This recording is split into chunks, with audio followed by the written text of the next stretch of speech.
सूरजपुर में अग्नि सुरक्षा को लेकर एक अहम मॉक ड्रिल का आयोजन किया गया, जहां पुलिस लाइन में नगर सेना के अग्निशमन दल ने पुलिस अधिकारियों और जवानों को आग से बचाव और आपात स्थिति से निपटने की ट्रेनिंग दी। यह आयोजन डीआईजी और एसएसपी प्रशांत कुमार ठाकुर के निर्देश पर किया गया, जिसमें आग लगने के दौरान सतर्कता, धैर्य और सही निर्णय की अहमियत समझाई गई।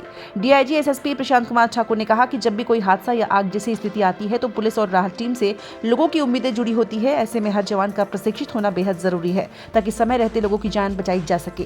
उन्होंने कहा कि यह मॉक ड्रिल सिर्फ अभ्यास नहीं बल्कि सुरक्षा का एक मजबूत पूर्वाभ्यास है, जिसमें समयबद्धता, समन्वय और शांति सबसे जरूरी होती है। वहीं अग्निशमन अधिकारी संजय गुप्ता ने बताया कि आग लगने पर सबसे पहले 101 या 112 पर कॉल करें, बिजली का मेन स्विच तुरंत बंद करें और अगर आग छोटी हो तो फायर एक्सटिंग्विशर, रेत या गीले कंबल का इस्तेमाल करें।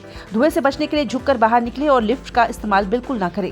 ड्रिल के दौरान यह भी समझाया गया कि शॉर्ट सर्किट से लगी आग पर पानी का उपयोग नहीं करना चाहिए और गैस सिलेंडर में आग लगने पर रेगुलेटर बंद कर ऑक्सीजन की सप्लाई रोकना सबसे जरूरी होता है। राष्ट्रीय अग्नि सुरक्षा जागरूकता सप्ताह के तहत जिले में स्कूल, कॉलेज और अन्य संस्थानों में भी ऐसे जागरूकता कार्यक्रम आयोजित किए जाएंगे, ताकि ज्यादा से ज्यादा लोगों को आग से बचाव के तरीके सिखाए जा सके।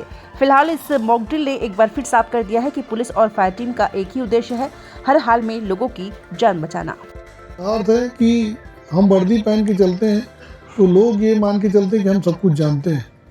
और चाहे आप मेडिकल ट्रीटमेंट से हो, चाहे आपका फायर से हो, चाहे पानी से हो, आप देखिए बहुत जगह ऐसा होता है कि हमारे जो जवान हैं बहुत अच्छे से अधिकारी है, तैरना जानते हैं और सबसे पहले वही कूद करके वहाँ पे अन्य जानकारों के बाद भी जान लोगों को बचाते हैं।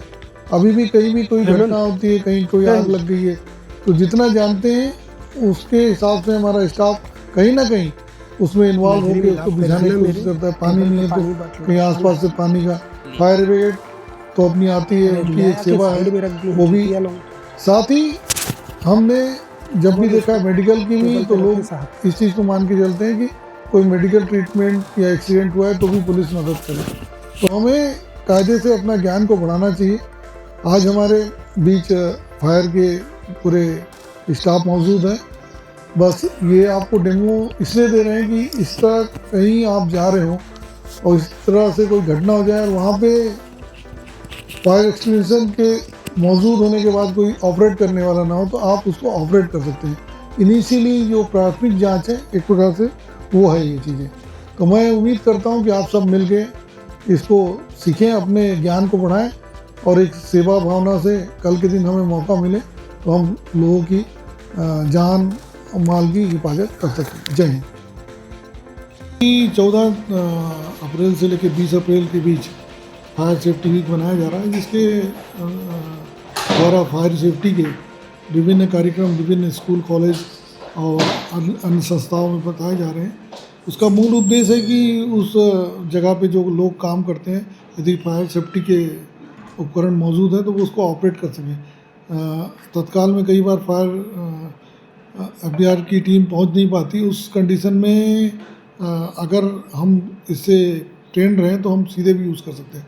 उसी तारतम्य में हमारे पुलिस अधिकारियों और कर्मचारियों को कल एक पुलिस लाइन में डेमो कराकर किस तरह से फायर सेफ्टी उपकरण का उपयोग किया जा सकता है, इसका एक प्रशिक्षण कराया गया है।